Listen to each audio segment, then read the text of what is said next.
अस्सलामु अलैकुम वरहमतुल्लाहि वबरकातुहू। हज़रत हलीमा सादिया हुज़ूर सल्लल्लाहु अलैहि वसल्लम को गोद में लिए अपने घर की तरफ जा रही थीं और रास्ते में उन्हें बरकतें ही बरकतें नज़र आ रही थीं। मोहल्ले के हर घर से गुलाबों की खुशबू आ रही थी और हर तरफ एक अजीब सा नूर फैला हुआ था। हलीमा सादिया हुज़ूर सल्लल्लाहु अलैहि वसल्लम को लेकर जब अपने घर को पहुंची तो शाम का वक्त हो चुका था। वो फरमाती हैं कि मैंने देखा कि जैसे ही मैं हुज़ूर सल्लल्लाहु अलैहि वसल्लम को लेकर घर में दाखिल हुई तो हर तरफ एक रोशनी सी फैली हुई थी और घर में खुशबू ही खुशबू आने लगी। मैं हैरान थी कि आखिर ये सब क्या हो रहा है। हमारे हुज़ूर सल्लल्लाहु अलैहि वसल्लम हलीमा सादिया के घर अपनी ज़िंदगी गुजारने लगे।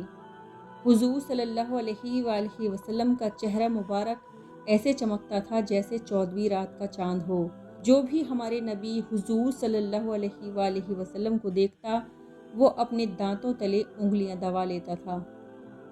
हुज़ूर सल्लल्लाहु अलैहि वसल्लम के चेहरे पर हर वक्त नूर रहता था। हज़रत आयशा से रिवायत है कि वो फरमाती हैं कि एक रात मैं अपने घर में बैठी एक कपड़ा सिल रही थी। अंधेरा बहुत ज़्यादा था और अचानक मेरे हाथ से सुई ज़मीन पर गिर गई। मैं परेशान होकर उसे तलाश कर रही थी, लेकिन अंधेरे में मुझे कुछ नहीं नज़र आ रहा था। तभी अचानक हुज़ूर सल्लल्लाहु अलैहि वसल्लम कमरे के अंदर आए। आपके चेहरे से ऐसा नूर निकल रहा था कि मुझे कमरे में वो सुई बिल्कुल साफ नज़र आ गई और मैंने उसे उठा लिया। हमारे हुज़ूर सल्लल्लाहु अलैहि वसल्लम हलीमा सादिया के घर ज़िंदगी गुजारते रहे और हलीमा सादिया हुज़ूर सल्लल्लाहु अलैहि वसल्लम को दूध पिलाती और उन्हें बोलना सिखाती, उनकी आँखों में काजल लगाती, उनके सर में तेल लगाती और उंगली पकड़कर उन्हें चलना सिखाती। उन दिनों कबीला बनु साद में बहुत ज़्यादा गरीबी थी, यहाँ तक कि ज़मीनों पर घास तक नहीं उगती थी। उस इलाके के जानवर और बकरियां चरने जाते तो शाम को भूखे लौटते थे और उनके थनों में दूध का एक कतरा भी ना होता था। लेकिन हलीमा सादिया जब से हुज़ूर सल्लल्लाहु अलैहि वसल्लम को अपने घर लेकर आई थी तो उनकी बकरियां जब भी चरने जाती वो शाम को पेट भर कर वापस आती।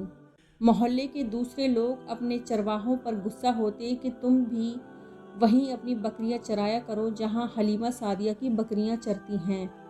मोहल्ले वालों के चरवाहे यही करने लगे और अपनी बकरियां हलीमा सादिया की बकरियों के साथ चराने लगे। लेकिन फिर भी पता नहीं हलीमा सादिया की बकरियां थोड़ी सी घास खाकर उसी में उनका पेट भर लेती और उनके थन दूध से भर जाते और दूसरे लोगों की बकरियां शाम को भूखी लौटती और उनके थनों में दूध का एक कतरा भी न होता था। हलीमा सादिया हर रोज़ अपने घर में बरकतें ही बरकतें देखती। हमारे हुजूर सल्लल्लाहु अलैहि वसल्लम बहुत तेज़ी से बड़े हो रहे थे। वो दूसरे लड़कों की तरह धीरे धीरे नहीं बढ़ते थे। यहाँ तक कि 2 साल में हमारे हुजूर सल्लल्लाहु अलैहि वसल्लम एक मजबूत लड़के की तरह दिखने लगे। हलीमा सादिया हुजूर सल्लल्लाहु अलैहि वसल्लम को अपने घर 2 साल का वादा करके लाई थी। 2 साल गुजर चुके थे। अब हलीमा सादिया हुजूर सल्लल्लाहु अलैहि वसल्लम को वापस करने उनकी माँ आमना के पास चली गईं। हलीमा सादिया का दिल नहीं चाह रहा था कि अपने इस प्यारे बच्चे को अभी इतनी जल्दी वापस करूं। इसीलिए वो हुजूर सल्लल्लाहु अलैहि वसल्लम को मक्का लेकर पहुंची और हज़रत आमना से कहने लगी कि ए आमना, वादा के मुताबिक 2 साल तो गुजर चुके हैं, लेकिन मेरी ख्वाहिश है कि मैं अपने इस प्यारे बच्चे को अभी कुछ दिन और अपने पास रखूं, क्योंकि मैं देखती हूँ कि मक्का में बहुत ज़्यादा बीमारियाँ फैली हुई हैं और मुझे डर है कि कहीं मेरे प्यारे बच्चे को कोई बीमारी ना लग जाए। इसलिए आप मेहरबानी करके कुछ दिनों के लिए मेरा बच्चा मेरे पास ही रहने दें। हलीमा सादिया ने बहुत ज़्यादा ज़िद की तो हज़रत आमना ने भी कह दिया कि ठीक है, तुम इतना ज़्यादा ज़िद कर रही हो तो कुछ दिन और अपने साथ मेरे बच्चे को ले जा सकती हो। हलीमा सादिया बहुत खुश हो गई और हुजूर सल्लल्लाहु अलैहि वसल्लम को लेकर अपने घर आ गई। एक दिन हुजूर सल्लल्लाहु अलैहि वसल्लम आंगन में खेल रहे थे। उस ज़माने में मिट्टी के घर होते थे। हलीमा सादिया अपना कुछ सामान समेट रही थी और उनके शौहर चारपाई पर लेटे हुए थे। कि तभी वहाँ कुछ यहूदी लोग गुजरे। उन्होंने जैसे ही हुजूर सल्लल्लाहु अलैहि वसल्लम को देखा तो तेज़ी से चलकर हमारे हुजूर के पास आए और आपकी आंखें बहुत गौर से देखने लगे। हलीमा सादिया घबरा गईं और कहने लगीं कि ये कौन लोग हैं जो मेरे बच्चे को पकड़ रखा है। फिर उन यहूदियों ने हलीमा सादिया से पूछा कि इस लड़के की आंखों में ये लाल रंग के डोरे हमेशा रहते हैं या किसी बीमारी की वजह से हैं। हलीमा सादिया ने कहा कि हमेशा रहते हैं। फिर उन यहूदियों ने हुजूर की पीठ पर मुहर नबूवत देखी तो आपस में कहने लगे कि इस बच्चे को कत्ल कर दो, वरना ये हमारे दीन को ख़त्म कर देगा। हलीमा सादिया उनकी ये बातें सुन गईं और बहुत घबरा गईं। तभी उन यहूदियों ने हलीमा सादिया से पूछा कि इस बच्चे का बाप कहाँ है। हलीमा सादिया ने फरमाया कि वो सामने चारपाई पर लेटे हुए हैं। ये सुनकर यहूदियों ने कहा कि अगर तू ये कहती कि इस बच्चे का बाप मर चुका है तो हम इसे अभी कत्ल कर देते। ये कहकर वो यहूदी वहाँ से चले गए। हलीमा सादिया बहुत ज़्यादा घबरा गई थीं, लेकिन इसी वाक़ये के कुछ ही दिनों के बाद हलीमा सादिया के घर के पास कुछ ईसाई लोग गुजरे। जब उन्होंने हमारे हुजूर को देखा तो वो समझ गए कि हलीमा सादिया से पूछने लगे कि ए बीबी, इस लड़के की आंखों में ये लाल रंग के डोरे हमेशा रहते हैं या कभी कभी। हलीमा सादिया ने कहा कि हमेशा रहते हैं। तो उन ईसाइयों ने कहा कि ए बीबी, ये लड़का हमें दे दो, हम इसे अपने इलाके में ले जाकर खूब अच्छी तरह पालेंगे, क्योंकि ये आने वाली नस्लों का नबी है। ये सुनकर हलीमा सादिया ने फरमाया कि मैं ऐसा नहीं कर सकती। मैं ये बच्चा मक्का से लेकर आई हूँ और मुझे उन लोगों को वापस करना है। ये सुनकर वो ईसाई वहाँ से चले गए। एक दिन हज़रत हलीमा हमारे हुजूर सल्लल्लाहु अलैहि वसल्लम को लेकर एक मेले में गईं। ये मेला उकाज़ नामी एक बस्ती में लगा हुआ था। इस मेले में अरब के बड़े बड़े लोग आते थे और पूरा महीना हर तरफ चहल पहल रहती थी। हज़रत हलीमा हमारे हुजूर सल्लल्लाहु अलैहि वसल्लम को लेकर उसी मेले में पहुंची कि तभी एक जादूगर औरत की नज़र हमारे हुजूर पर पड़ गई और उसने चीखते हुए लोगों से कहा कि ए लोगों, इस बच्चे को कत्ल कर दो, वरना ये आने वाले ज़माने में तुम्हारे बुतों को गिरा देगा और तुम्हारे दीन को ख़त्म कर देगा। हलीमा सादिया ने जैसे ही ये बातें सुनी तो वो भीड़ में हुजूर सल्लल्लाहु अलैहि वसल्लम को लेकर छुप गईं। लोगों ने हमारे हुजूर को बहुत तलाश किया, लेकिन अल्लाह की मदद थी कि लोग हमारे हुजूर को तलाश न कर सके।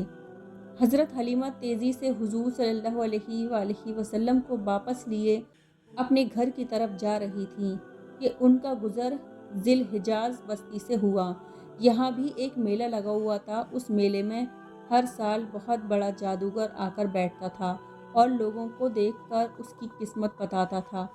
जब हज़रत हलीमा हमारे हुजूर सल्लल्लाहु अलैहि वसल्लम को लेकर उस जादूगर के पास से गुजरी तो उस जादूगर की नज़र जैसे ही हुजूर सल्लल्लाहु अलैहि वसल्लम पर पड़ी तो उसने चीखना शुरू कर दिया और कहने लगा कि ए लोगों, इस लड़के को मार डालो, वरना ये तुम्हारे दीन के मानने वालों को ख़त्म कर देगा और तुम्हारे बुतों को तोड़ देगा और अरब से तुम्हारे बाप दादाओं की निशानियों को ख़त्म कर देगा। ये कहते हुए वो जादूगर हुजूर सल्लल्लाहु अलैहि वसल्लम की तरफ झपटा ताकि आपको पकड़कर जान से मार दे, लेकिन उसी वक्त उस पर अल्लाह का अजाब आ गया और वो पागल हो गया और फिर उसी पागलपन में उसकी मौत हो गई। ये सारी चीज़ें देखकर हलीमा सादिया बहुत ज़्यादा घबरा गईं और उन्होंने घर आकर अपने शौहर को सब कुछ बताया। तो वो कहने लगे कि ए हलीमा, मुझे तो इस बच्चे के बारे में अब डर लगने लगा है। तुम जितना जल्दी हो सके इस बच्चे को उसके घर मक्का वापस कर आओ। इस बात को कई दिन गुजर गए।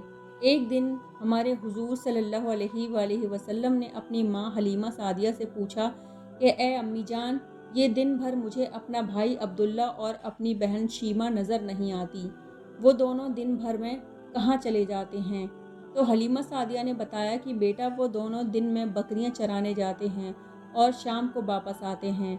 तो हुजूर सल्लल्लाहु अलैहि वसल्लम ने कहा कि अम्मी जान, कल से मैं भी उनके साथ बकरियां चराने जाऊंगा। तो फिर अगले दिन से हुजूर सल्लल्लाहु अलैहि वसल्लम भी अपने भाई बहन के साथ बकरियां चराने जाने लगे। 3 दिनों के बाद दोपहर के वक्त अचानक हज़रत शीमा اور ان کے بھائی عبداللہ دوڑتے ہوئے گھر آئے اور حلیمہ سعدیہ کے سامنے روتے ہوئے کہنے لگے کہ اے امی جان، ہمارے مکی بھائی کو 2 لوگوں نے پکڑ لیا ہے اور ان کا سینہ چاک کر دیا ہے، وہ ان کے سینے سے کچھ نکال رہے ہیں۔ یہ سن کر حضرت حلیمہ بہت زیادہ گھبرا گئیں اور اپنے شوہر کے ساتھ جنگل کی طرف بھاگیں۔ جنگل میں پہنچ کر دیکھا کہ ہمارے حضور صلی اللہ علیہ وآلہ وسلم ایک طرف کھڑے ہوئے ہیں اور کانپ رہے ہیں۔ حضور کے چہرے کا رنگ بدلا ہوا تھا۔ حلیمہ سعدیہ نے پہنچتے ہی حضور کو گلے سے لگا لیا اور کہنے لگیں کہ اے میرے بچے، تمہیں کیا ہو گیا؟ تم پریشان کیوں ہو؟ تو حضور صلی اللہ علیہ وآلہ وسلم نے انہیں سب کچھ بتا دیا کہ اے امی جان، میں اکیلا یہاں کھڑا ہوا تھا کہ اچانک 2 آدمی آئے۔ انہوں نے سفید چادر پہنی ہوئی تھی۔ اس میں سے ایک نے دوسرے سے پوچھا کہ کیا یہی وہ لڑکا ہے؟ تو دوسرے نے کہا کہ ہاں، یہی وہ لڑکا ہے جس کے بارے میں ہمیں اللہ نے حکم دیا ہے۔ اور پھر ان دونوں نے مجھے زمین پر لٹا دیا اور میرا سینہ چاک کر دیا، اندر سے کوئی چیز نکالی اور اسے پھینک دیا، پھر میرے سینے کو کسی چیز سے سل دیا۔ امی جان، مجھے اتنی دیر ذرا بھی درد نہ ہوا۔ یہ شق صدر کا واقعہ ہے۔ اللہ تعالیٰ نے حضرت جبرائیل و میکائیل کو بھیجا تھا اور حضور صلی اللہ علیہ وآلہ وسلم کے اندر وہ چیز نکلوا دی تھی جس کی وجہ سے انسان گناہ کرتا ہے اور شیطان اس پر حاوی ہوتا ہے۔ تو ہمارے حضور کو بچپن سے ہی پاکیزہ بنا دیا گیا تھا۔ یہ سن کر حلیمہ سعدیہ بہت زیادہ گھبرا گئیں اور حضور صلی اللہ علیہ وآلہ وسلم کو لے کر اپنے گھر پہنچیں۔ شوہر نے کہا کہ اے حلیمہ، اب تم دیر نہ کرو، بلکہ آج ہی اس بچے کو لے کر مکہ جاؤ اور اسے اس کی ماں کے حوالے کر دو۔ مجھے ڈر ہے کہ اب اس بچے کے ساتھ کچھ اور برا نہ ہونے والا ہو۔ حضرت حلیمہ سعدیہ حضور صلی اللہ علیہ وآلہ وسلم کو لے کر مکہ کی طرف چل دیں۔ 2 دنوں کے سفر کے بعد وہ مکہ پہنچیں، لیکن ابھی وہ مکہ میں داخل ہو ہی رہی تھیں کہ اچانک ہمارے حضور صلی اللہ علیہ وآلہ وسلم ان کے ہاتھوں سے کہیں غائب ہو گئے۔ وہ بہت پریشان ہو گئیں۔ شام کا وقت ہو رہا تھا اور حضرت حلیمہ ادھر ادھر ہمارے حضور صلی اللہ علیہ وآلہ وسلم کو تلاش کر رہی تھیں، لیکن کچھ پتہ نہیں لگ رہا تھا۔ آخر پریشان ہو کر دوڑتی ہوئی حضرت عبدالمطلب کے پاس پہنچیں اور کہنے لگیں کہ اے عبدالمطلب، میں آپ کے پوتے محمد کو واپس کرنے مکہ آ رہی تھی کہ پتہ نہیں مکہ کے پاس اچانک وہ کہیں غائب ہو گئے۔ میں نے انہیں بہت تلاش کیا لیکن کچھ پتہ نہ چلا۔ یہ سن کر عبدالمطلب بھی بہت پریشان ہو گئے اور انہوں نے اپنے لڑکوں کو دوڑایا کہ جاؤ جلدی سے مکہ میں ہر طرف ڈھونڈو، میرا پوتا کدھر ہے؟ جلدی کرو، کہیں ایسا نہ ہو کہ اسے کوئی بھیڑیا اپنا شکار بنا لے۔ سارے لوگ پریشان ہو کر ہمارے حضور صلی اللہ علیہ وآلہ وسلم کو ڈھونڈنے لگے۔ حضرت عبدالمطلب کعبے میں گئے اور اس کا غلاف پکڑ کر روتے ہوئے اللہ سے دعا کی کہ اے اللہ، میرے پوتے محمد کی حفاظت فرمانا، وہ جہاں بھی ہو اسے صحیح سلامت میرے پاس بھیج دینا۔ اتنی دیر میں برقہ بن نوفل ایک اور دوسرے آدمی عبدالمطلب کے پاس حضور صلی اللہ علیہ وآلہ وسلم کو لے کر آئے اور آگے بڑھاتے ہوئے کہا کہ اے عبدالمطلب، یہ آپ کا بیٹا ہے، ہمیں مکہ کے باہر ایک جنگل میں ملا تھا۔ حضرت عبدالمطلب نے حضور صلی اللہ علیہ وآلہ وسلم کو گلے سے لگا لیا اور پھر انہیں لے کر کعبے کا طواف کرنے لگے اور اللہ سے دعائیں مانگنے لگے کہ اے اللہ، میرے بچے کی حفاظت فرمانا۔ اور پھر عبدالمطلب نے حضور کو اپنی ماں آمنہ کے پاس بھیج دیا۔ حضرت آمنہ نے حلیمہ سعدیہ کو اپنے پاس بلا کر پوچھا کہ اے حلیمہ، تم اتنی جلدی میرے بچے کو واپس کیوں لے آئی؟ ابھی تو کچھ دنوں پہلے تم اتنا ضد کر کے میرے بچے کو اپنے گھر لے گئی تھی۔ حلیمہ سعدیہ نے فرمایا کہ اے آمنہ، ہمارا آپ کا وعدہ 2 سال کا ہوا تھا کہ میں 2 سال اس بچے کو اپنے یہاں دودھ پلاؤں گی۔ اب 2 سال گزر چکے ہیں، اس لیے میں چاہتی ہوں کہ اب آپ ہی اپنے بچے کو پالیں۔ حضرت آمنہ سمجھ گئیں کہ بات کچھ اور ہی ہے، اس لیے کہنے لگیں کہ اے حلیمہ، صحیح بتاؤ کہ اصل معاملہ کیا ہے۔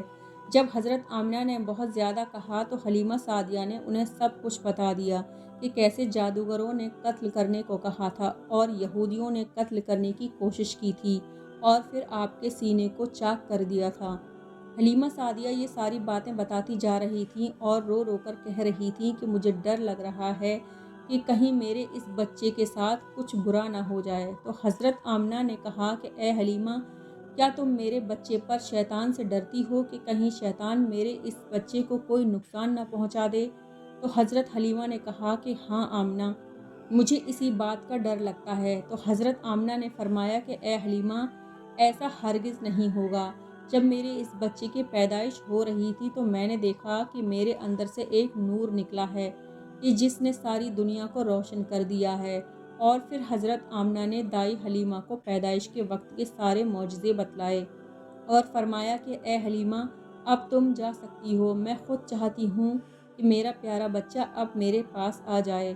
دائی حلیمہ واپس چلی گئیں اور پھر ہمارے حضور صلی اللہ علیہ وآلہ وسلم اپنی امی جان حضرت آمنہ کے پاس زندگی گزارنے لگے۔